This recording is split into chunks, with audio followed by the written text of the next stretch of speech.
अक्सर हम लोग इस बारे में कहते हैं, जब पुलिस अरेस्ट कर रही होती है या पुलिस अरेस्ट करने आती है, या मूवीज़ में भी हम देखते हैं कि जब पुलिस आ रही है तो पहला क्वेश्चन आता है, क्या आपके पास वारंट है?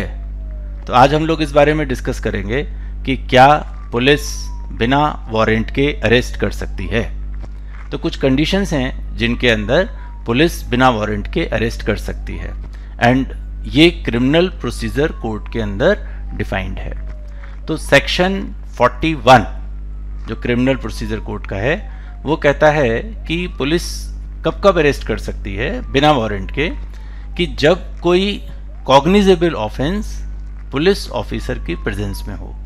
कॉग्निजेबल ऑफेंस के बारे में मैंने अपना एक पहले वीडियो रिलीज किया था, आप उसको देख सकते हैं। कॉग्निजेबल ऑफेंस वो होते हैं जो कि कुछ सीरियस क्राइम होते हैं। तो अगर कोई व्यक्ति कोई serious crime, cognizable crime police officer की प्रेजेंस में करता है तो पुलिस ऑफिसर उसको बिना वारंट के अरेस्ट कर सकता है। और कौन सी कंडीशन है जब पुलिस बिना वारंट के अरेस्ट कर सकती है? When police officer receives a complaint from a reasonable person और there is a credible information. Credible information का मतलब ऐसी इंफॉर्मेशन जिस पर विश्वास किया जा सकता हो, या रीजनेबल सस्पिशन, है ना। रीजनेबल सस्पिशन, खाली सस्पिशन वर्ड यूज नहीं हुआ है। रीजनेबल सस्पिशन मतलब ऐसा सस्पिशन जिसका कोई आधार हो। अगर ऐसी कंप्लेंट पुलिस ऑफिसर को मिलती है या उसको ऐसा कोई सस्पिशन होता है या ऐसी कोई क्रेडिबल इंफॉर्मेशन मिलती है तो भी पुलिस बिना वारंट के गिरफ्तार कर सकती है। फिर क्या है कि prevention from committing any further offence, है ना। अगर पुलिस को लगता है कि इसको अरेस्ट कर लो, नहीं तो ये पर्सन और ज्यादा ऑफेंस करेगा, तब भी बिना वारंट के गिरफ्तारी हो सकती है। अगर पुलिस को प्रॉपर इन्वेस्टिगेशन के लिए इस बात की जरूरत महसूस होती है कि उसको अरेस्ट करे, तो भी पुलिस बिना वारंट के अरेस्ट कर सकती है। फिर एक कंडीशन है टेम्परिंग और डिसअपीयरेंस ऑफ एविडेंस। इसका मतलब ये हुआ कि अगर पुलिस ऑफिसर इस बात को महसूस करता है कि if I leave this person, what he will do, he will tamper with the evidence. Tamper मतलब छेड़छाड़ करेगा, कुछ बदल देगा, कुछ डॉक्यूमेंट निकाल लेगा, या उस जगह पे जाकर कुछ साफ सफाई कर देगा। या फिर डिसअपीयरेंस ऑफ एविडेंस, वहां से जो एविडेंसेस हैं जो कि उसके इन्वेस्टिगेशन या चार्जशीट या मददगार साबित हो सकते हैं, उनको जो है अगर कोई व्यक्ति हटा सकता है या छेड़छाड़ कर सकता है, इसकी बिना पर भी पुलिस ऑफिसर गिरफ्तार कर सकता है। अगर पुलिस ऑफिसर को ऐसा लगता है कि इस व्यक्ति को गिरफ्तार नहीं किया गया, तो ये जो विटनेसेस हैं या ऐसे लोग जिनको फैक्ट्स पता हैं, उनको या तो ब्लैकमेल करेगा या उनको लालच वालच दे देगा या धमका लेगा, एनीथिंग जो कि उसके साथ पुलिस ऑफिसर या कोर्ट में उन लोगों को आने से रोक सके या उनके बयान को बदलवा सके।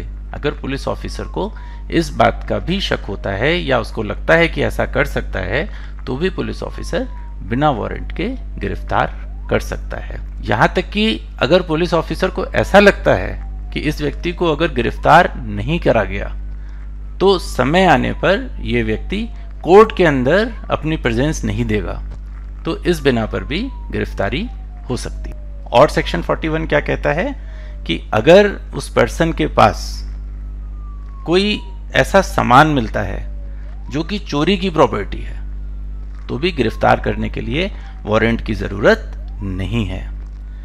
या कोई व्यक्ति पुलिस ऑफिसर के काम में बाधा डालता है, उसके साथ धक्का मुक्की करता है या उसका रास्ता ब्लॉक करने की कोशिश करता है, तो भी पुलिस गिरफ्तार कर सकती है।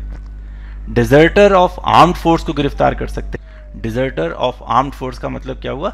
जैसे कि कोई आर्म फोर्स से भागकर आ गया, जैसे कि आपने मूवी देखी थी लक्ष्य, तो उसके अंदर ऋतिक रोशन भागकर आ जाता है। तो अगर जो है, वो तो खैर ट्रेनी था, तो अगर जो है कोई व्यक्ति आर्म फोर्स से भागकर आ गया है तो उसको भी पुलिस बिना वारंट के गिरफ्तार कर सकती है।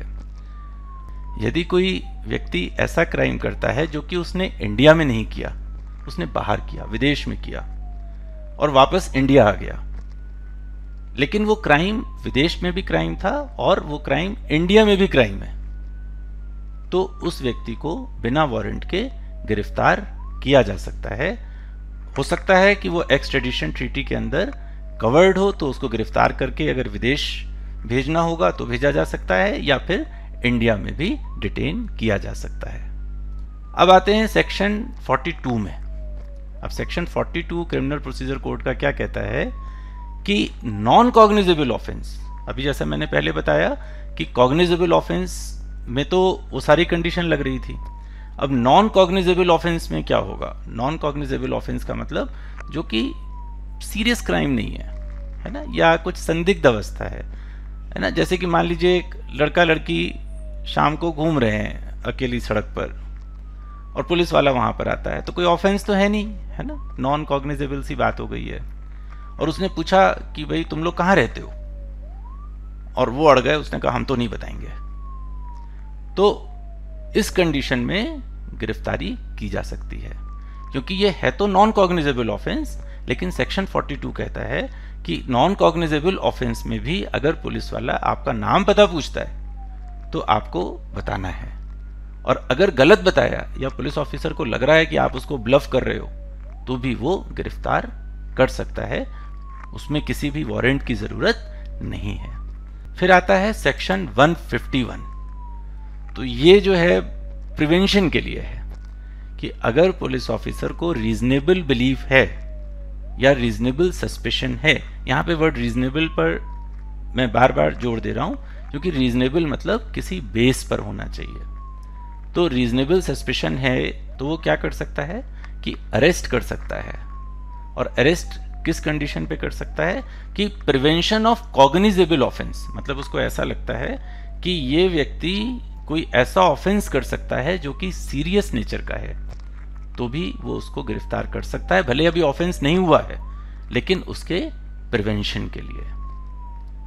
तो फ्रेंड्स, अगर हम मोटे तौर पर समझें तो ये बात बिल्कुल अच्छे से हमको समझनी चाहिए कि पुलिस ऑफिसर की पावर एनॉर्मस है, तो हमें उनके साथ कोऑपरेट करना है, मैसअप नहीं करना है, उनके साथ दादागिरी नहीं दिखानी है कि आपके पास वारंट नहीं है तो आप हमें गिरफ्तार नहीं कर सकते, blah blah blah. Don't do this. Powers हैं, और पावर हर तरह की हैं। नॉन कॉग्निजेबल ऑफेंस में भी हैं कुछ पावर्स, जैसा मैंने बताया। प्रिवेंशन ऑफ कॉग्निजेबल ऑफेंस में भी है, भले आपने ऑफेंस नहीं कर रखा है तब भी गिरफ्तार कर सकते हैं। और कॉग्निजेबल ऑफेंस में भी पावर्स हैं जो कि बहुत सारी डिस्क्रिशनरी पावर हैं। अगर उसको लगता है का मतलब कोई एविडेंस नहीं है, लेकिन लगता है कि ये इस व्यक्ति को अगर मैंने छोड़ दिया तो ये एविडेंस के अंदर जाकर गड़बड़ करेगा, तो गिरफ्तार करना चाहिए, तो कर सकते हैं। उनको अगर लगता है कि ये बंदा कोर्ट में प्रोड्यूस नहीं होगा बुलाने पर, तो भी कर सकते हैं। तो इसलिए please cooperate with the police, please cooperate with the system and be happy. Thank you.